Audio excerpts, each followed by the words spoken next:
These names Get started. crazy. Bristol. As you read in the conference program, this session will explore judicial initiatives in cross-border judicial communication and cooperation, a topic that David pointed out has been thrust into the spotlight due to the recent developments in Liberia and ACE litigation in the United States. And some of you may have been at the session this morning where that was discussed. My name is Barry Leon. I'm a judge of the Commercial Division of the Eastern Caribbean Supreme Court in the British Virgin Islands. I'm going to moderate and speak on our panel. Briefly, my background is that I'm a Canadian, practiced as a commercial litigator for most of my career, laterally doing international arbitration as counsel and as arbitrator. And then 2 years ago, I took the job as commercial court judge in the British Virgin Islands. In the session today, we're going to look at issues that arise in the Liberia and ACE litigation. We'll look at cooperation and clashes between courts in the area of extradition and in the area of insolvency. And also, I will talk to you about the Judicial Insolvency Network's guidelines for communication and cooperation between courts and cross-border insolvency matters that was developed in Singapore last October and so far has been implemented in 4 jurisdictions, with more expected soon. By way of introduction, for those who are not familiar with the concept, comedy, which underlies what we're going to be talking about today, refers to legal reciprocity. The principle is that one jurisdiction will extend certain courtesies to another jurisdiction. The jurisdictions will mutually recognize each other's judicial acts. It is a courtesy that one jurisdiction gives by recognizing or enforcing the laws of another jurisdiction. It has been said that comedy is granted out of respect, deference, or friendship. We will consider whether we are moving into a post-comedy world. Are we moving into an era where judges do not just show deference and respect, but also view themselves as working together, communicating and cooperating with the involvement of counsel to achieve overall effective and just results in an efficient manner? We will consider not just hard law and theory, but also practicalities. Are judges and users of court systems, our customers, realizing that judges cannot work effectively in jurisdictional silos, knowing little about related developments in the larger dispute that are occurring in other jurisdictions, except perhaps when a party may consider it in its interest to toss into the silo certain information, sometimes sanitized, about what is going on elsewhere? Or are we becoming a virtual judicial team, working together within our respective jurisdictions, using the word jurisdictions in both meanings of that word, that is, in our respective territories and within our respective authorities, powers, and discretions?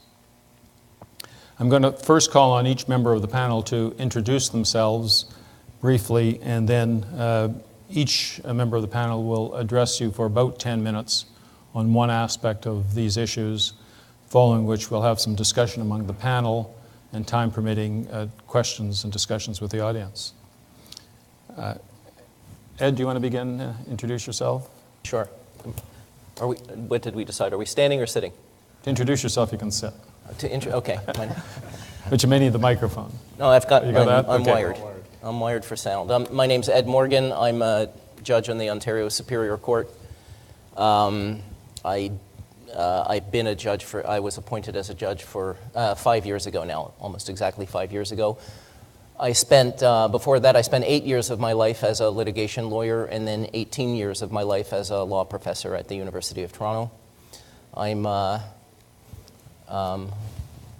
don't know if that's enough, if that's all you need to know. I'm originally American. I met my wife in college, who was Canadian, and I ended up at the University of Toronto. My colleague here, John, is originally Canadian, met his wife in college, and ended up at the University of Michigan. which is this is what NAFTA is about. It's free trade in love and academic jobs. All right, I'm gonna.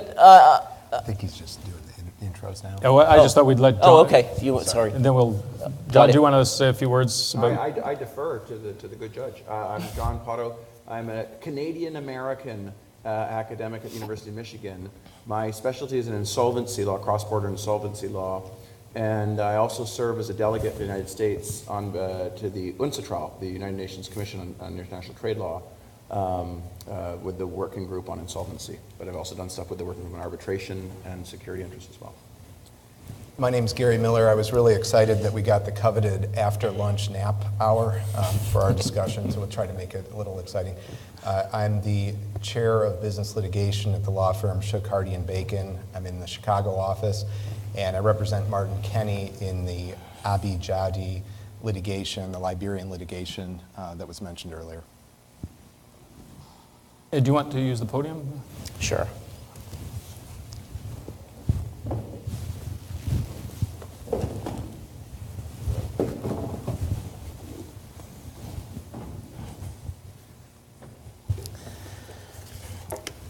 Okay.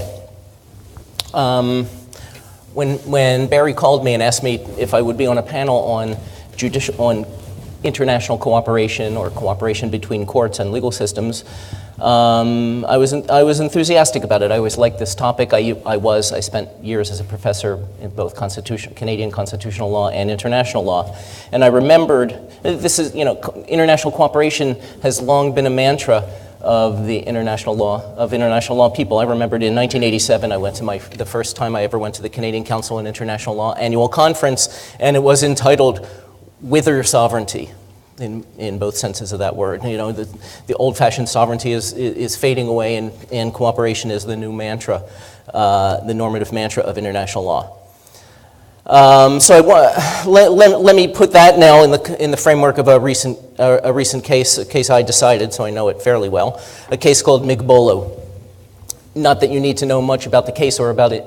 It's an extradition case. You don't need to know much about Canadian extradition law, but I think I hope that it sets some questions for us as we think about international cooperation in the legal sphere. And the Migbolo case is a story of cooperation of a sort. It's definitely a contemporary form. It's a fraud case, very contemporary form of international fraud. Mr. Migbolo is a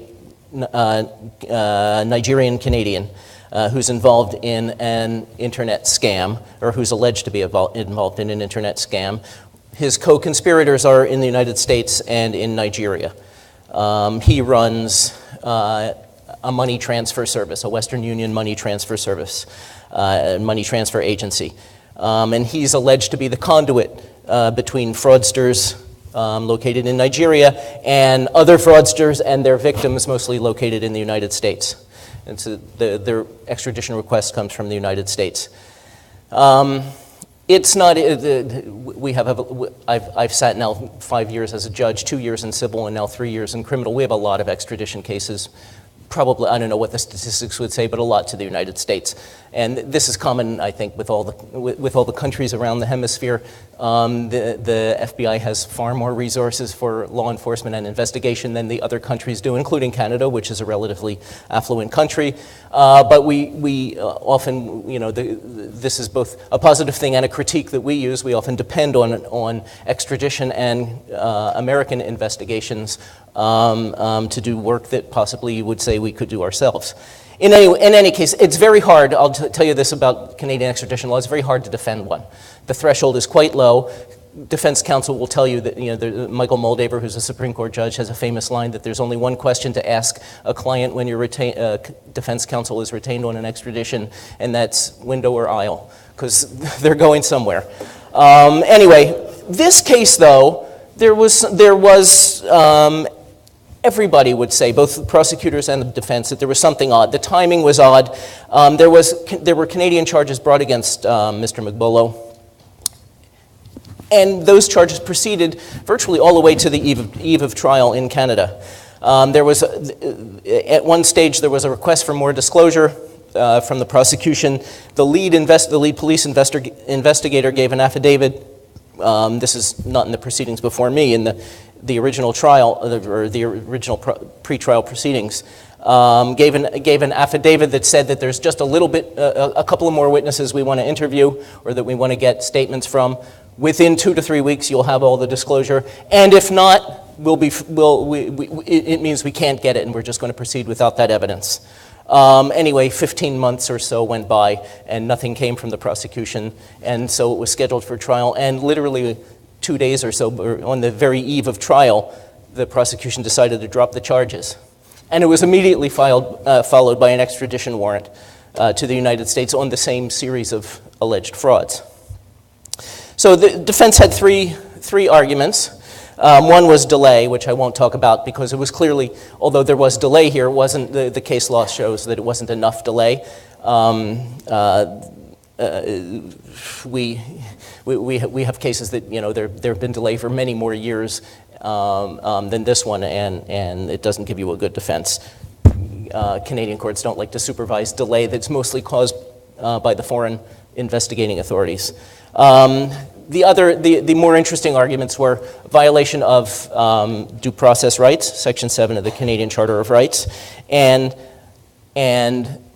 an argument related to that this has to be decided by the committal, by the judge hearing the committal hearing, that is me, not at the political levels, not by a political branch, which I'll go into shortly, which is my main theme here. The due process issue, I'll say this, in some ways remains unresolved. But being unresolved, the way the arguments worked out in the prosecution's favor. That is, at the underlying the trial that got canceled, that got withdrawn, there had been a preliminary inquiry, which is a stage, a stage in Canadian criminal proceedings, a pretrial stage. At that preliminary inquiry, the defense had made a series of admissions in an agreed statement of fact that it entered into with the prosecution for the purposes of expediting the prelim. Now, the Criminal Code of Canada says that those statements, those admissions that you make at the preliminary inquiry for the sake of getting through the preliminary in a hurry, can't be used against you later. Those facts, whatever facts you admitted to at the prelim, have to be proved against you if you're committed for trial. It's unclear, though, whether if you're extradited to the United States, if the American prosecutors can use your statements against you, because of course they're not governed by the exemption in the Criminal Code of Canada. The defense counsel argued in front of me that he just doesn't know, but he's worried about this and suspicious. Of course, if he doesn't know, maybe I'll say one can bring an expert in foreign law to prove the foreign law. I think that's in fact, I'm not telling any tales out of school. That's what my judgment says.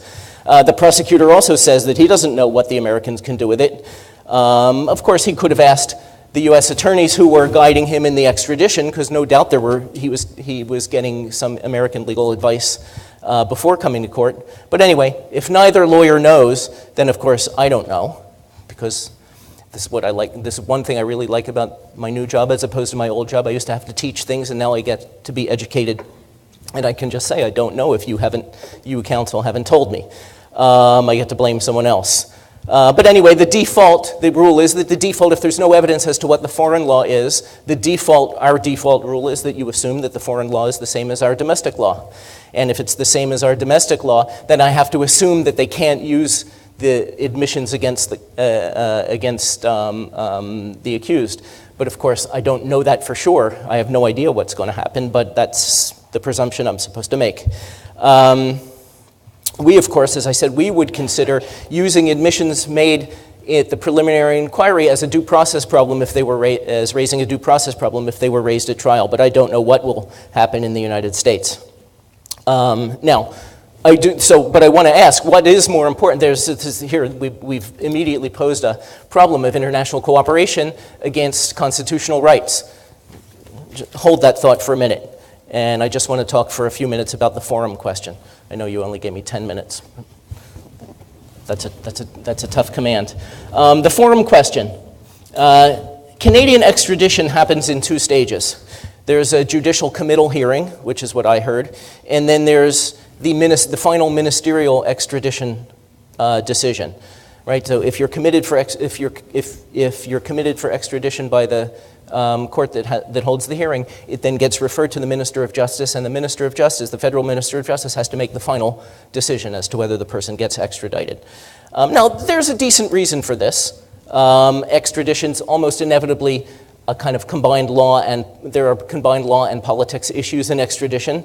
That is, there are legal issues the way it's supposed to work. There are legal issues which a court decides. As I said, the threshold isn't high, the test isn't high. Is there sufficient evidence that a jury properly charged could conceivably convict? But there's some other evidentiary issues, and there's some, was a person properly arrested? Is he properly before the court, etc. If there's a committal, then it goes to the minister. The minister has, of course, some foreign relations issues that would be way beyond anything that a court is supposed to consider. There are relations with a foreign country that may impact on an extradition decision one way or the other. There's an assessment of the foreign country's legal system, which is supposed to happen when the extradition treaty is signed, but there could be changes over time. Anyway, the minister has political considerations that he or she is supposed to bring to bear on the issue. The prosecutor in front of me said, well, the defense can raise the due process problem again at the ministerial hearing. Actually, you don't get an oral hearing, you get a hearing on paper, but can raise that at the ministerial hearing. Now, that sounds odd if you're thinking about it. That is, constitutional procedural rights are evidentiary rights are quintessentially legal, not political.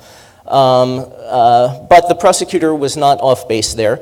There's a Supreme Court of Canada case called Lake, which was a precedent for this. Lake was a drug trafficking extradition case. Lake was, I think he was in Detroit and selling drugs across into Windsor. He was arrested in Windsor. He was convicted. He served his time in Windsor. And then when he was released, the Americans asked for his extradition to try him on exactly the same drug charges in Michigan.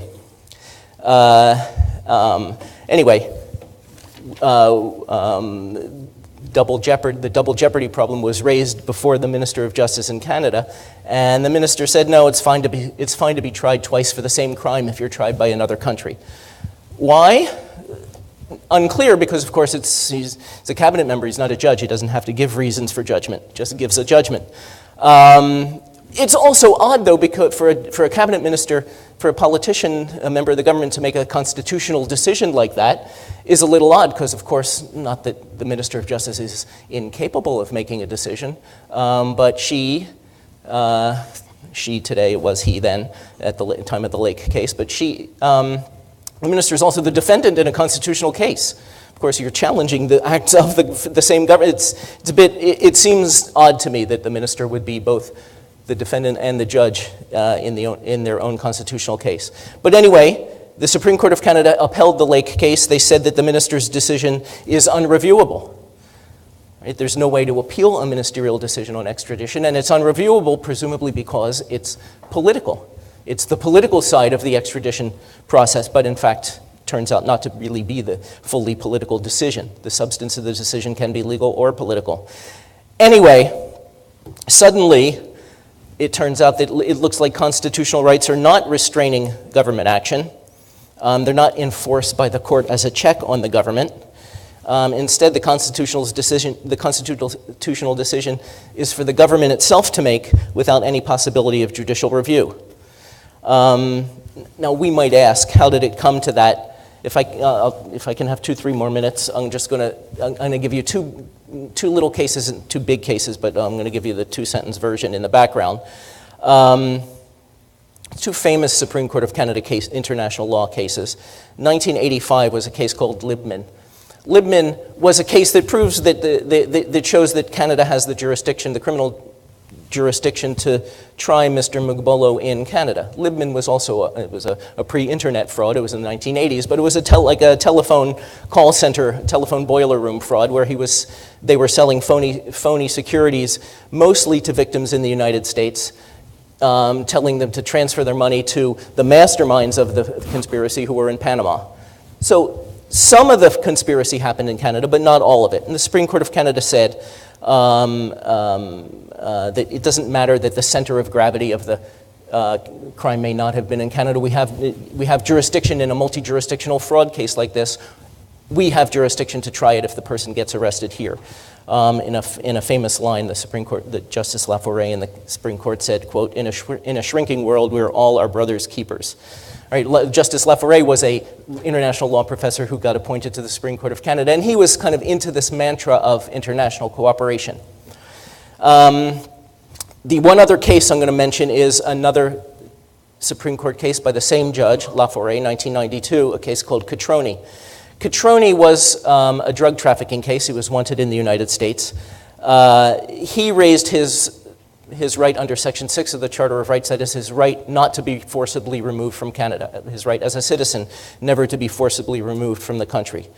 There's a sort of strong citizens' rights argument against extradition, much like you find in some civil law countries.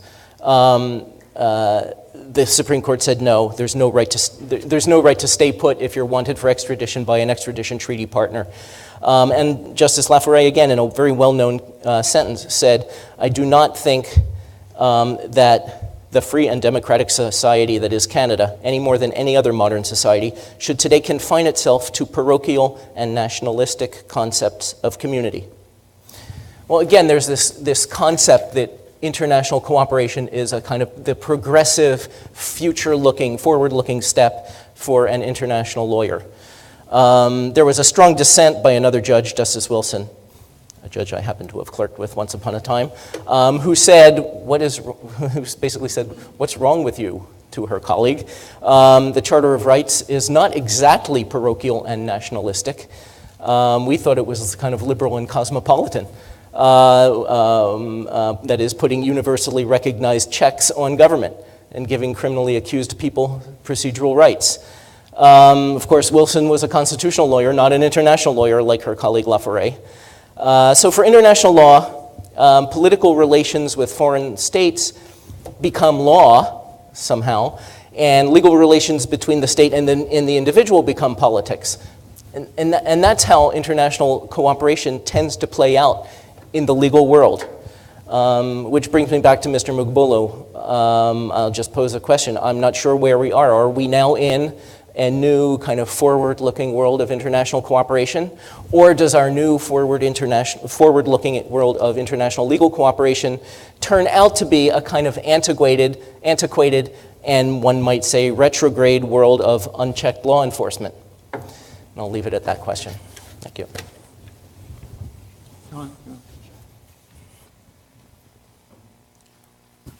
From extradition to insolvency.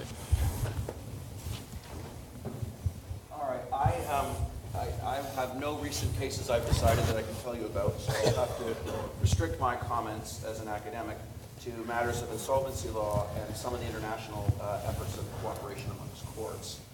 Let me just preface my comments by saying these are my individual observations. These are not the position of the United States as part of any of our delegations. Insolvency is an area where we flatter ourselves to have worked out some pretty good routines of having courts in different jurisdictions work with each other and cooperate. And some of you may have attended the panel on Chapter 15 in the United States, insolvency, that was yesterday. And that is a byproduct of these cooperative impulses that started at the international level, piggybacking off efforts of the European Union, regional things like the European Union's insolvency regulation. But to figure out, I think, where you get movement in insolvency law, it's helpful to realize just how dysfunctional and uncooperative the insolvency world is at baseline. So our state of nature, so to speak, upon which these international efforts have built. I'll give you two cases, and relatively recent cases from the 90s, 2000. One is the Stonington Partners case, which was Lerner and Houseby was a Belgian company that eventually went bankrupt, went through a concordat proceeding in Belgium. And it had acquired a ton of American assets, notably, perhaps dating ourselves, whoever counts themselves in my generation, Dictaphone, which is now bankrupt, of course, because of technological obsolescence. So this Belgian company had owned most of the Dictaphone assets. And it was a corporate exchange. So the way they acquired Dictaphone was by a share transaction where they bought out the shareholders of Dictaphone, the American company, and they got a bunch of shares of a Belgian company in exchange for relinquishing their shares. They were disappointed to find out that it was a fraudulent house of cards, and therefore they exchanged and relinquished their dictaphone shares for basically snake oil, and brought, as disappointed investors do, litigation to sue for fraud claims. And the problem was, when the Belgian company was in bankruptcy, these claimants were in the curious position of being both equity holders, because they own stock in the company, and creditors for fraud harm. No problem under Belgian law. They just are creditors in an insolvency estate, they file their claim, and they say, we'd like to have payment. Big problem under American insolvency law, because under the American Bankruptcy Code, creditors who find themselves in that situation are hierarchically subordinated to other creditors. It's a negative priority for equities fraud claimants. And the reason why insolvency law becomes so dysfunctional is you have almost an intrinsic, you can call it an arbitrage fight, of, due to these priority ranking rules, of creditors who will be favored under one ranking system and disfavored under another. And three guesses for who fights for what, right? There's no ex-ante alignment with sovereignty and great principles of national pride or anything like that. The Americans suddenly became deeply cosmopolitan when they realized how favorable the Belgian ranking system was for their claims. And they said it was outrageous to subject the assets of dictaphone to the American insolvency system, which, by the way, would subordinate their claims behind the other creditors. And concomitantly, the Belgian insolvency practitioner came over and said, no, we want to have these people subordinated. So you get a fight over jurisdiction. Now, that's just the substance of the different laws that sets the stage for the fighting. The doctrinal elements under law that facilitate this dysfunction is the expansive reach of jurisdiction in insolvency matters. Because unlike traditional in personam jurisdiction, a bankruptcy estate exercises generally, and this is common among many insolvency systems around the world, in rem jurisdiction over the assets of the debtor, many of them extraterritorially. So if you go into an American Chapter 11 proceedings, the court, the bankruptcy court, will exercise jurisdiction over all the assets of the debtor, even if they're in Belgium. Okay? And you can quickly see, if Belgium has a similar jurisdictional scheme, there's going to be a problem where you have two courts exercising or purporting to exercise jurisdiction over overlapping assets. The comedy baseline is one of strict territorial recognition of sovereignty. So if the courts can't cooperate with each other, then all that's going to happen is Belgium's going to adjudicate the Belgian assets, and the states are going to adjudicate the American assets, and the creditors just roll the dice where assets happen to be located. It's exactly what happened in Stonington Partners, the dictaphone case. And as matters became more litigated, and creditors became more favored or disfavored, they started slapping on all the remedies we know as lawyers well, including the anti-suit injunction, where they asked for an order, the American Bankruptcy Court, saying, don't you dare let them try to make us go forward in Belgium with the claims where other people will get more money than us. And they convinced the Belgian court, of course, a different constituency, for the exact inverse anti-suit injunction. What happened? Dueling injunctions, goes up to the Third Circuit Court of Appeal in the States, and they said, well, goodness, can't you try to make this difficulty go away? And there's sort of this bloviating opinion talking about the benefits of comity and cooperation. Say, try harder, and they remand the case. It doesn't go away. Fortunately, disappointingly for academics, fortunately for parties who have money at stake, that case settled out. And what's interesting is it settled out after the parties agreed to appoint an expert to say, forget about where the assets actually are. Like, we know that there's dictaphones in the States, and Belgium has this much. The ratio, if you looked at the dollars of what the assets were, it was about an 80-20, actually closer to like 90-10, where most of the assets were in America, even though it was a Belgian company. Okay, so if you went to the state of nature, you might have had a distribution that looked like 90-10. The expert said, well, why don't we talk about where there's functional operations of the international business, where we think they're operating, and what would be an allocation for creditors' expectations, blah, blah, blah. With that allocation, it was not 90-10. It started to drift more towards Belgium. And so the thinking was that that expert's report might have some influence on the respective courts in both jurisdictions, should it be litigated at that point, and then the parties settled. And it's not private. The parties settled at something that was not 90-10. It was much closer to where the expert was going, and then they settled and saved further appeals. So what do we do internationally? That was lucky because it settled. And I'm going to try to catch up on some times we have time for questions, but I can give you other stories like that involving Maxwell communications. And many of these ones that really are contested and fight a lot depend on substantive differences in the entitlements under the bankruptcy laws. So under bankruptcy law X, can they claw back a transaction from a creditor who's received payments, right? And if the answer to that is yes under one country's law and no under another country's law, then you have a problem with overlapping jurisdiction. So now we have the UNCITRAL model law on cross-border insolvency. That gets rolled out in the early 2000s. The Americans enacted this Chapter 15, the Canadians have enacted it as well, the UK has enacted it. And the idea is to, first of all, give up on any dramatic harmonization of insolvency law and treaty coming together of everyone agreeing how we're going to govern international, worldwide corporate insolvencies, because there is no consensus on that. And that's a bridge too far that would never have significant international buy-in. Not at this point. And the academics, we write papers on this, like, isn't it lovely if we could all come together and agree? Of course it is, but it'll never happen. No, not right now. So, what do we do for half a loaf? What we try to do is this incremental process of reform where we can at least get the courts in the different jurisdictions talking to each other. Because if there is joint resolution of issues, even if they have their own respective judicial autonomy and sovereignty, but if you can coordinate hearings, coordinate witnesses, it diminishes the chance for conflicts and anti-suit injunctions. So anti-suit injunctions are much less common than they were before this model law. So even though there's no ranking, there are procedural provisions in the model law of cross-border insolvency that enable direct communications of courts in different insolvency jurisdictions. And this is particularly significant in jurisdictions which follow a civil law legal tradition. Because in the civilian traditions, courts are not allowed to do anything unless they can comfortably point to a codified conferral of authority. And so when judges can pick up the phone and talk to each other, some of these frictions dissipate. So I call that the procedural inroad of facilitating communication in courts. And we'll hear some more about how judges are doing that on their own.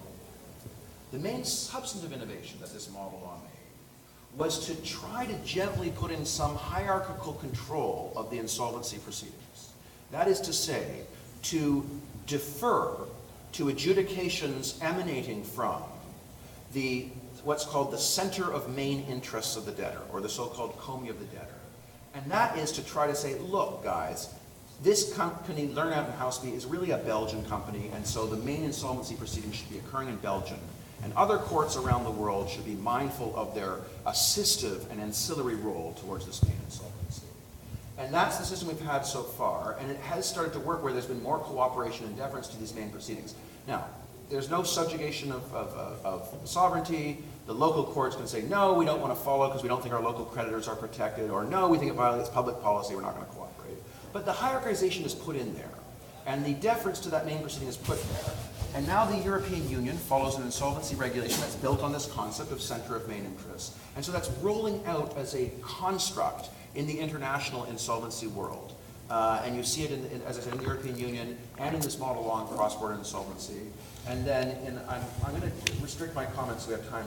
There's new efforts being put on by UNCITRAL as well that are further building upon this center of main interest concept. And that new interest is trying to tackle the even greater problem of cross-border insolvency. I gave you the dictaphone case, and that was just 2 big countries involved, right?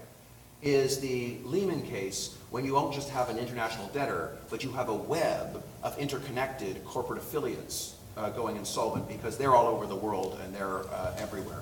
And so trying to have integration of multiple debtors, which may be centered in different countries around the world, is the next effort that UNCITRAL is going to try to put together a model law or convention, probably model law on. But I think I'm going to let other people talk and we'll do questions later. Thanks. Gary? Thank you. David asked me to speak at this conference because of my representation of Martin Kenny in AJA Trading versus Cigna, a case pending in Philadelphia. This is a legal battle that's been fought for over 26 years in the United States, in Liberia, and the Cayman Islands. At its core, the case is about competing jurisdictions, which judgment controls when there are conflicting judgments, who decides which judgment controls, and the consequences for the parties and the professionals that are involved in that. I see 2 big issues arising out of the case of general interest, which I'll get to, but to understand those I have to give a little bit of background. I know some of you were at this morning's session where that was discussed. Some of you weren't. I'll give it in a nutshell.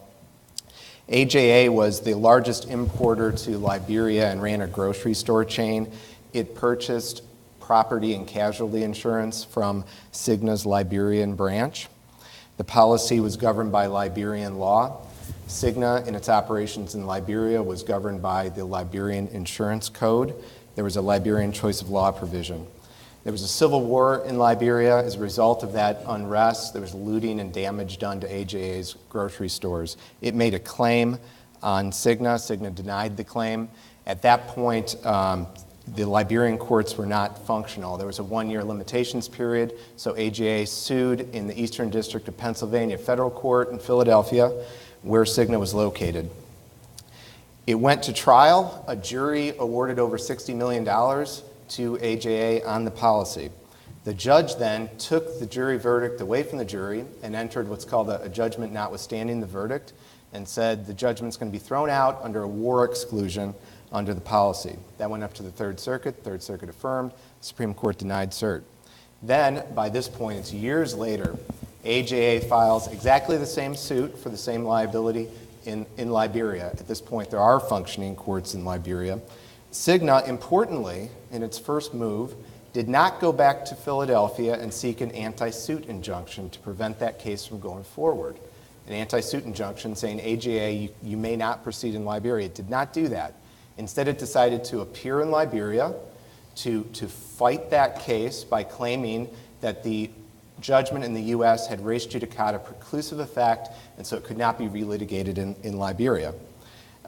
In a lengthy opinion, the Liberian judge in that case analyzed the situation and determined that the American judgment was not entitled to res judicata effect because it violated the Liberian Constitution. Under Liberian law, there's an absolute right to trial by jury. There's no such thing as a judgment notwithstanding the verdict. There was no ability by the judge to take away that decision from the jurors. And the judge said, Cigna, you did this wrong. You should have asked for a new trial. You should not ask for the judge to substitute his judgment. At that point, Cigna stopped participating in the case. The case went to trial. Another second jury ruled in favor of the grocery store chain, AJA, and entered a judgment of over $60 million. Cigna's next move then was to go back to Philadelphia, ask the federal court to enter an anti-enforcement injunction, not an anti-suit injunction, which I'll get to, an anti-enforcement injunction to prevent anybody, AJA or anybody acting in conjunction with them, from enforcing the Liberian judgment. So just to recap the bidding, I know that's a lot. At this point, there is an American judgment against AJA in favor of Cigna. There's an American injunction, and there's a Liberian judgment, and then the Liberian court entered its own injunction, an anti-enforcement injunction, saying nobody could enforce the American injunction preventing enforcement of the Liberian judgment. It was at this stage that my client, Martin Kenny, was retained to advise the parties in connection with this. Many of you know Mr. Kenny. He's a very experienced, well-regarded attorney in the British Virgin Islands. He's involved in international asset recovery, primarily in cases where he's representing fraud victims. He is a dual Canadian and British Virgin Islands citizen. By this point, Cigna had abandoned Liberia. It had removed all of its assets, and which the court had found was in violation of Liberian law. Cigna had sold its property and casualty business to ACE. All of its assets and liabilities were assumed by ACE. ACE agreed to indemnify it. The Commissioner of Insurance of Liberia was appointed as receiver for Cigna to act on behalf of Cigna since Cigna was no longer there. It recognized the claims of AJA and 22 other insureds who had valid Liberian judgments against Cigna, recognized those claims, and then filed suit in the Cayman Islands on behalf of Cigna, acting as receiver, against ACE for indemnification. So the Commissioner of Insurance as receiver is trying to get money from ACE under an indemnity clause to put that into Cigna's pockets to then pay out on the Liberian judgments. Cigna then went into, I guess before we go there, let's just see where we're at. You have a Liberian Commissioner of Insurance, an African person. You have represented by counsel in the British Virgin Islands and the Cayman Islands. a suit in the Cayman Islands to enforce a Liberian judgment against a Swiss company, Ace. Ace then went back to Philadelphia federal court, acting through Cigna, and moved to hold AJA and anyone acting with them in contempt, which was granted. Went up to the Third Circuit. The Third Circuit reversed and said that the court applied the incorrect standard of sovereign immunity, but that didn't end the case. There were additional proceedings. Eventually, Ace brought in the attorneys involved, Martin Kenny, another attorney, Sam Lohman, and a person who provided some funding for the litigation because the Commissioner of Insurance in Liberia did not have funds to pursue justice in this matter, and they brought that funder in as well. We raised many arguments in defense. The two that I think are most, the one that's most significant for Mr. Kenny is the lack of personal jurisdiction. Mr. Kenny had no traditional minimum contacts with Philadelphia. He's not a U.S. citizen. All of his conduct was outside of the borders of the United States. He's an attorney representing a foreign client in a foreign proceeding. And our argument was that under the Fourth Amendment due process clause, there was no jurisdiction because there's no minimum contacts. The court rejected that and adopted what it called the SuperContacts theory of jurisdiction, which says, let's not look at traditional minimum contacts analysis. How often you go to the state, do you do business there, do you have assets there? Forget all of that. If you aid and abet a violation of a U.S. federal court injunction, the court said, anywhere in the world, you're subject to the court's jurisdiction. A version of this theory had been recognized by some courts. It was first recognized in the Fifth Circuit in a case called Waffenschmidt, but that was applied to a U.S. citizen who was acting within the U.S. And the court reasoned that Rule 65, which gives the courts power to enter injunctions, has nationwide reach. Since it has nationwide reach, it should apply to all U.S. citizens, no matter where they're acting. Never before, though, has a court applied the SuperContacts theory of jurisdiction to a foreign national acting entirely abroad. Lots of other issues, but the ones I think are interesting for broader consumption are, one, the anti-enforcement injunction in the first place. Should the court have entered the anti-enforcement injunction? This is not an anti-suit injunction. An anti-suit injunction says you have the parties litigating multiple places. That's not judicially efficient and can lead to conflicting judgments and problems. So what we're going to do is enter an injunction and say, all this is going to be decided in one place. Very common. It raises its own concerns, but very common and recognized by the courts. It's quite another thing for a court to enter an injunction that precludes the enforcement of a judgment. Once a judgment is entered, it's an official act of a government. It's an official act of a court. That's why you have anti-suit injunctions, to prevent a race to judgment and a race to get there. But once it's there, once you have that judgment in place, then it's a whole different thing. And it raises different comity concerns. The Second Circuit discussed those. I can't say it any better. It discussed it in the Chevron case. And I'll just read this. When a court in one country attempts to preclude the courts of every other nation from ever considering the effect of that foreign judgment, the comity concerns become far graver than an anti-suit injunction. In such an instance, the court risks disrespecting legal systems, not only of the country in which the judgment was issued, but also of those other countries who are inherently being assumed insufficiently trustworthy to recognize what is asserted to be the extreme incapacity of the legal system from which the judgment emanates. The court, presuming to issue such an injunction, sets itself up as the definitive international arbiter of the fairness and integrity of the world's legal systems. And the court there said, it's a totally different animal when we're talking about an anti-enforcement injunction, which is what we had here. And it raises these issues. And look in our situation, was the Liberia court offended? Yes, it said so in writing. It said, we're offended that you would have done this.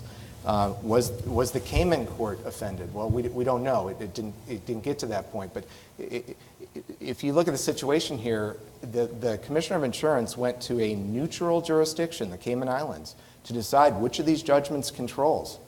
Under international law, under literally black letter international law, the later judgment in time controls if the res judicata effect of the first judgment was litigated, which it was here.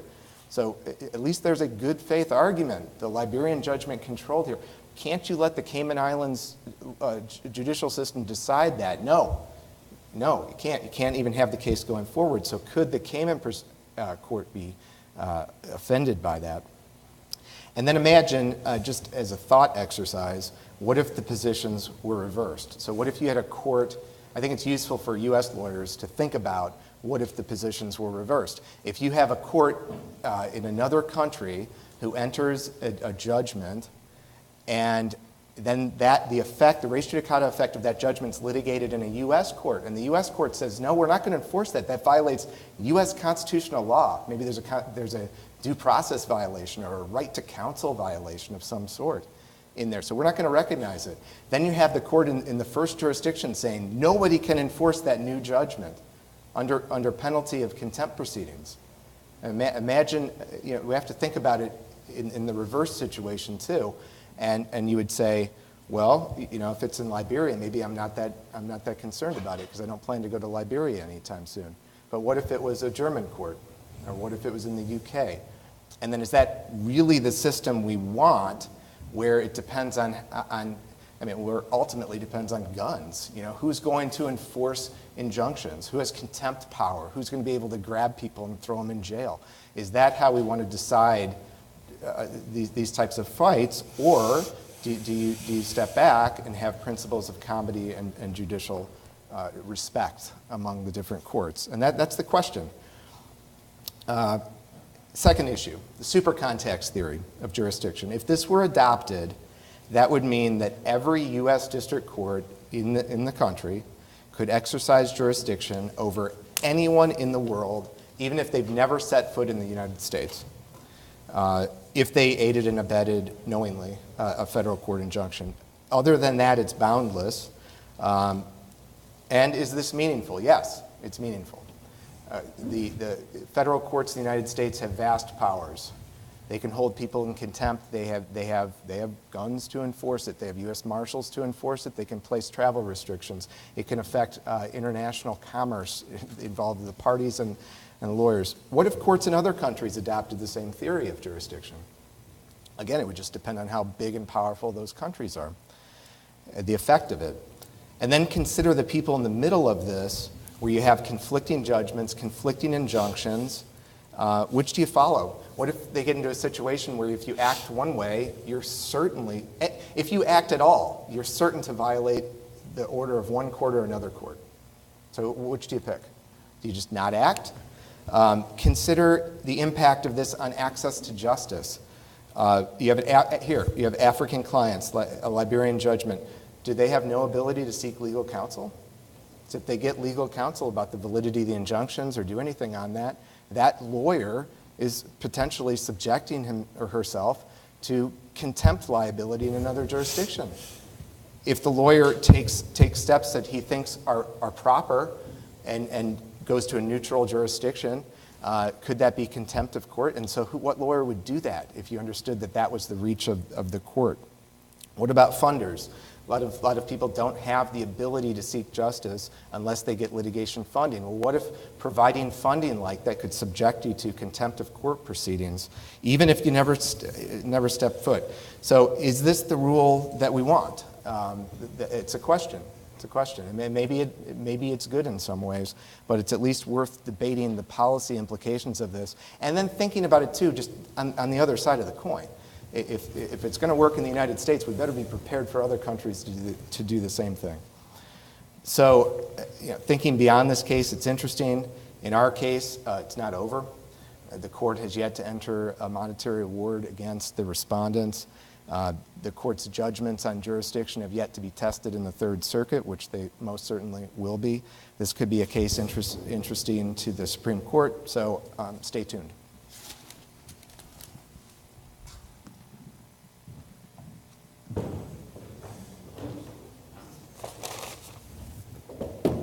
Interesting. So what I'm going to talk to you about is as I said earlier, one attempt to move forward on the area of cooperation between courts. And this was an initiative in which I participated along with commercial court judges from about 9 or 10 other jurisdictions in October. The background to this, and this largely picks up on some of the rationale that John was talking about for where UNCITRAL is trying to go now. Many businesses operate in numerous countries around the world, often through groups of companies. And there's a recognition that courts can't operate in the way they did in the 1800s, when businesses were largely based in and operated in one jurisdiction. In an era where business communication is instantaneous, where business organizations are global, as I said earlier, judges can't operate independently from each other, even though their decision-making needs to be independent, of course. The Judicial Insolvency Network is an organization of commercial courts that came together in October 2016 at the initiative of the Chief Justice of Singapore. Its aim is to encourage communication and cooperation between national courts on multi-jurisdictional insolvency matters and outline best practices. There was a sense that judges meeting together may be able to accomplish things easier and faster than other processes and implement them effectively and quickly. In its first project, the Judicial Insolvency Network, or JIN as it was, the acronym became, developed what became known as the Guidelines for Communication and Cooperation between Courts in Cross-Border Insolvency Matters. There were judges from 2 levels of court in Australia, the Federal Court in New South Wales. I was there for the British Virgin Islands. Ontario, Canada was represented, Cayman Islands, England and Wales, Singapore, and 2 United States jurisdictions, Southern District of New York and Delaware. Hong Kong was present as an observer. Bermuda was a participant in the network, but not at the meeting. And South Korea is in the process of joining the network. The guidelines have been implemented in Delaware, New York, Singapore, and Bermuda. Their work is underway in other jurisdictions, and I know in British Virgin Islands, implementation is imminent. The guidelines are largely, as implemented, are largely consistent with each jurisdiction, tinkering a little bit to fit their circumstances. The guidelines address key aspects of communication and cooperation among courts, insolvency representatives, and other parties involved in cross-border insolvency proceedings. As I said, the fact that it's judge-driven distinguishes it from other initiatives to encourage cooperation, but it's perfectly consistent with the approaches taken by those other initiatives and as implemented in what I see as the poster child for cooperation, the Nortel case. I'll outline for you the key provisions of the guidelines to give you a better feel for what they're about and how they work. It begins with an introduction section that sets out the overarching objective of the guidelines to improve the efficiency and effectiveness of cross-border proceedings relating to insolvency or adjustment of debt open in more than one jurisdiction, which become defined as parallel proceedings, and to do so by enhancing coordination and cooperation among courts. In parallel proceedings, these guidelines should be considered at the earliest practicable opportunity. The particular aims of the guidelines to the efficient and timely coordination and administration of the parallel proceedings, the identification, preservation, and maximization of the value of the debtor's assets, the management of the debtor's estate in ways that are proportionate to the amount involved, the nature of the case, the complexity of the issues, the number of creditors, and the number of jurisdictions involved, the sharing of information, and the avoidance or minimization of litigation, cost, and inconvenience to the parties. Courts, it says in the guidelines, should encourage and where necessary direct, if they have the power to do so, the parties to apply to facilitate implementation by a protocol, that is an agreement or order derived from the guidelines. So the guidelines provide the template, and for each case, it's contemplated that the parties will, by way of an agreement, a protocol, customize the guidelines to that case and implement it by an order of the respective courts, or just have the courts implement the protocol directly. The provision in the guidelines on adoption and interpretation provides that where a court intends to apply the guidelines, it will do so, as I just said, by protocol or order. The protocol or order should address the coordination of requests for court approvals of related decisions and actions and communication with creditors and other parties.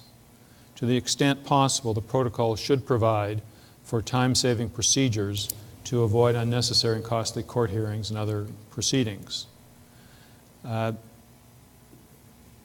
There's provisions in the guidelines on communication between courts, and I think these are the key provisions. Guideline 7, a court may receive communications from a foreign court and may respond directly. Such communications may occur for the purpose of the orderly making of submissions and rendering of decisions by the court, and to coordinate and resolve any procedural, administrative, or preliminary matters relating to any joint hearing. I'll come to joint hearings. Communications may take place through the following methods or agreed methods. 1, sending or transmitting copies of orders, judgments, etc., transcripts, or other documents directly to the other court, and providing advance notice to counsel for the affected parties, or by directing counsel to transmit those documents, and participating in two-way communications with the other court. And then importantly, Guideline 8 makes it clear that the judges are not acting on their own, but with the involvement of the parties. In communications between courts, whether ex parte or otherwise, in the normal case, parties may be present. If the parties are entitled to be present, advance notice shall be given to all parties. The communication shall be recorded and may be transcribed. Copies of any recording or transcript may be filed as part of the record. And then it provides for foreign lawyers to participate. A court may authorize a party or an appropriate person to appear before and be heard by a foreign court, subject to the foreign court's approval. So that's the outgoing participation. Guideline 11 is the flip side. If permitted by its laws and otherwise appropriate, a court may authorize a party to a foreign proceeding or an appropriate person to appear and be heard by it without thereby becoming subject to its jurisdiction. And finally, there's an annex to the guidelines that provides the procedure for joint hearings. And it forms part of the guidelines for courts that assent to it. So far, all the courts have assented to it. The parties are encouraged to address in the annex, or address the Annex A matters in the protocol or order. The implementation of the annex shall not divest nor diminish any court's respective independent jurisdiction over the subject matter of proceedings. Each court shall have sole and exclusive jurisdiction and power over the conduct of its own proceedings and the hearing and determination of matters in its proceeding. Each court in a joint hearing should be able to simultaneously hear the proceedings of the other court. Consideration should be given to coordination of the process and format for submission of evidence in each court. A court may make an order permitting foreign counsel or any party in another jurisdiction to appear and be heard by it. Consideration needs to be given as to whether the foreign counsel or any party would be submitting to the jurisdiction of the court. A court should be entitled to communicate with the other court in advance of the joint hearing, with or without counsel present, to establish the procedures for the orderly making of submissions and rendering of decisions by the court, and to coordinate and resolve any procedural, administrative, or preliminary matters relating to the joint hearing. It's my view that the creation of the Judicial Insolvency Network and the adoption of the guidelines are certainly important initiatives in cross-border insolvency, particularly as they include a significant number of common law jurisdictions at this stage and jurisdictions that are significantly involved in insolvency proceedings, of cross-border insolvency proceedings. Also, I believe that these initiatives will lead the way in other areas in which communication and cross-border matters can achieve similar objectives. And in the areas that of asset preservation and recovery, in situations of fraud, there's certainly room for these type of guidelines to be implemented so that courts can work together more effectively in corporate and shareholder disputes, and also in the area of international arbitral award challenges, recognition, and enforcement. On that note, I will end my description of the guidelines, and we have time for some questions that I want to pose to members of the panel, and some of you may have some questions as well. Gary, maybe I should start with you, as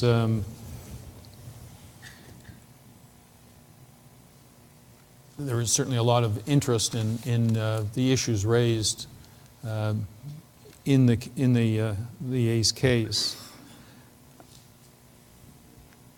Let me.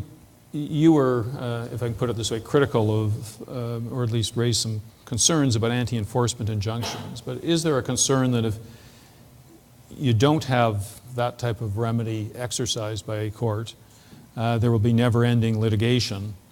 And as a matter of judicial efficiency, doesn't the anti-enforcement injunction provide a clear end or a path to a clear end? Right. I mean, that is the argument in favor. It's judicial efficiency. It's having one court take control of the situation.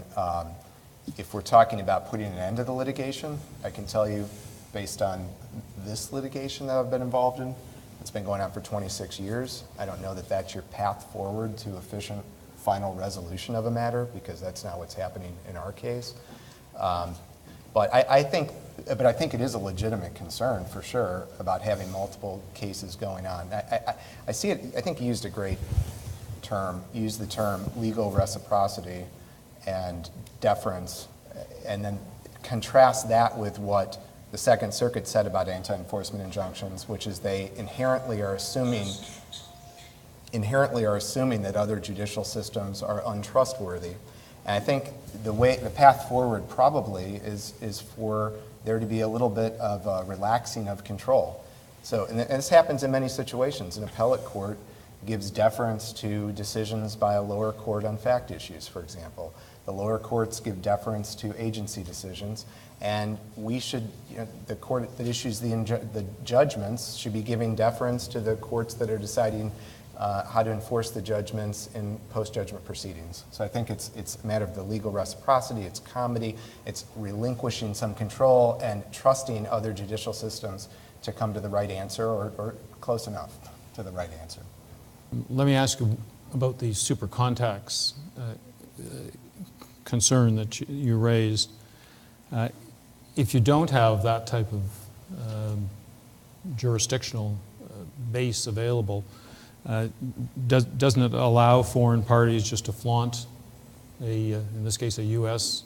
federal court injunction, making it meaningless? Right. Well, it certainly wouldn't be meaningless as to the parties before the court. So the court has jurisdiction over those parties for sure. So we're only talking about the people who are allegedly aiding and abetting violation of the injunction. So it does have limited effect.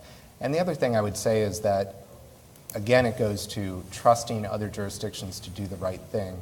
Even if a court in the U.S. might not have jurisdiction over a foreign lawyer who's representing somebody, that doesn't mean another court doesn't have jurisdiction over that person.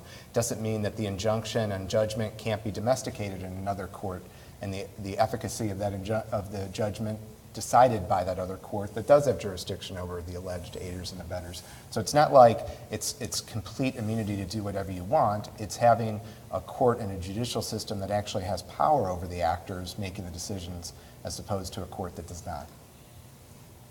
Ed, let me ask you, we've all been talking about the benefits of international cooperation. Is it really, when you stand back from it, as good a thing as we're saying? Does the law really need more of it? Or are we Pollyanna-ish in our view on all of this? I'm going to say it's impossible to generalize in that way. Sure, cooperation is good on occasion, but cooperation also, that is, we want rationalized judgments across borders. You want to try to reduce the incidence of conflict. So as a general policy matter, cooperation is good. It sounds very good. Having said that, cooperation can mean abdication sometimes. Right? Courts, legal systems, prosecutors have a national responsibility. We do live in a world, we're talking about cooperation among national legal systems, and national legal systems have a responsibility to do things within their own jurisdiction. And so cooperation can sometimes mean excessive deference or abdication to the vicissitudes of a foreign law or the discretion of a foreign prosecutor, et cetera. So the problem with cooperation, it's become an international law mantra, and the problem with mantras is that they're not particularly thoughtful. They're invoked without thinking about the particular situation. Cooperation isn't a goal in itself. It's just it's a tool to use sometimes, but we can't generalize as to whether it's good or bad, and we certainly can't say is progressive international law or retrogressive. Sometimes it works out as one, sometimes as the other. John, let me ask you, you're involved with UNCITRAL. What can international organizations do to find solutions to the kind of problems that you talked about? Well, the short answer is they can't do much because they don't have jurisdiction, right, on a sovereign world. They can come up with model laws, they can come up with conventions, but at the end of the day, if there's not appetite for the domestic states to enact these tools, nothing's going to happen. You can have ad hoc complements, like your judicial group, right? But that's ad hoc. That's not being forced. And the success of that will be whether there's buy-in on other courts and other judges around the world to take up the system. So you have to serve up a product that's going to be useful. Do I have standing to ask Gary a question? Of course. Okay, so I get the overreaching jurisdiction thing, but at a certain point, we do countenance some reaching out. Like, I'm trying to think of a country I've never been to in my life, Algeria. And then I see on the internet some cabinet officer in Algeria, so I get his or her contact information. I say, you should really go murder your spouse or something like that. Doesn't Algeria have an interest in prosecuting for me? And I say, hey, you have no contact, I have nothing to do with Algeria. Yeah, no, that's the traditional minimum context analysis. What did you do? Was your conduct directed towards that jurisdiction? Did you send out communications? Did you send out money? Did you have interactions with people there? That's the traditional minimum context analysis, and that's what has been done for over 100 years. What SuperContacts does is say, don't look at any other context, we're not going to worry about those. If you are knowingly violating a federal court injunction, that one contact, that's enough. And so I would say we fall back on the wealth of case law of what are minimum contacts sufficient to satisfy the Constitution. Why isn't that like me just saying, murder your injunction? That judge is an idiot. You should just not follow the order.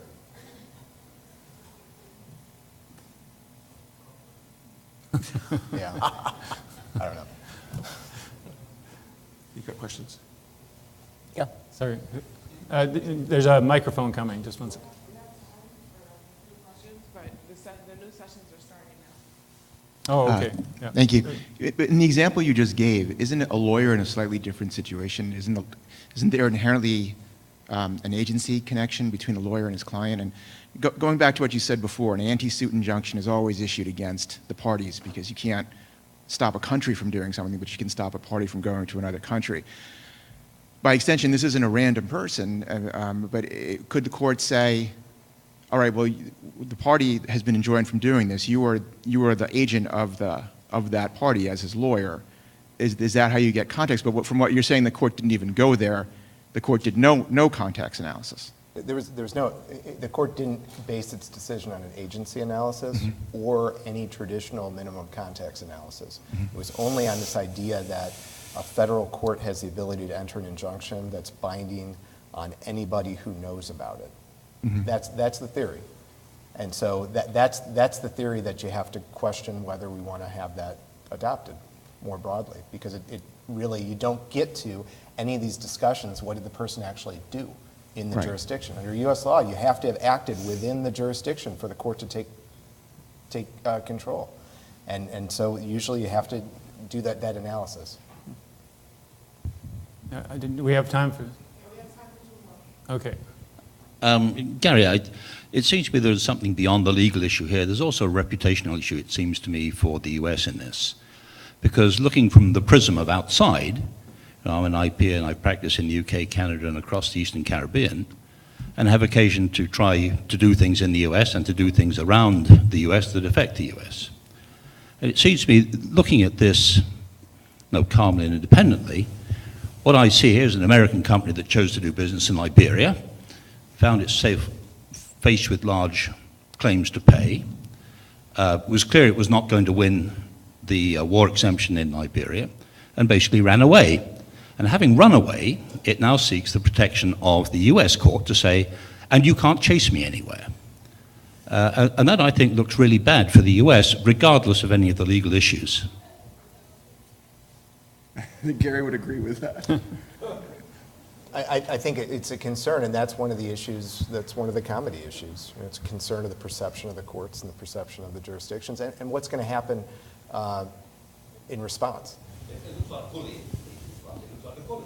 So the big guy on the block is bullying the little guy trying to get some money for the people who are obtained from the insurance costs. It's also judicial bullying, because it's one court trying to predictate the answer of a second court about, will you recognize this judgment or not? And the first court saying, yes, you will recognize this judgment, and anyone who tries to say you can't recognize it is going to be punished by me for your not recognizing my judgment. Right? That's Gary's theory. All right, no, just to be clear, I did not say the court was acting like a bully. Okay. That's my characterization. I'm sure you wouldn't, but I do. Do we have one more question? If you disagree with a court decision, the traditional line is to another lawyer and to appeal, take the appeal. Yes. Or in the U.S., you have different states and different courts.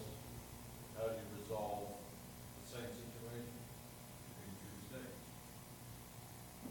Well, you would have post-judgment proceedings, and the court that's resolving that, how are we going to enforce this judgment? Which comes down to, how do we liquidate assets and get money going from one place to another? One court supervising that court would decide the effect of the judgment. But if you had another court in another state making a different I think, if I'm not mistaken, I think there is some there's a U.S. Supreme Court case where there's two conflicting state court judgments, and then a person goes to a third one to enforce one or the other. I'm pretty sure that the Supreme Court says, well, each successive one has to give full faith and credit to the last, and so it turns out to be the last in time. It's in the U.S. Constitution. There's a full faith and credit clause. So Michigan has to give full faith and credit to judgments of other courts.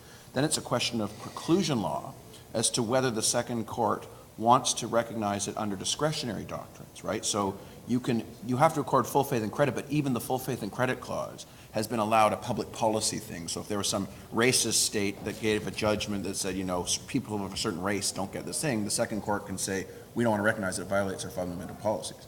But the principal issue is correct. It's up to the second court, following the constitutional constraints, following the statutory constraints. There's a federal full faith and credit act in the United States. Following those constraints, they have to follow the first judgment. The first court can't predictate what the second court's decision is going to be.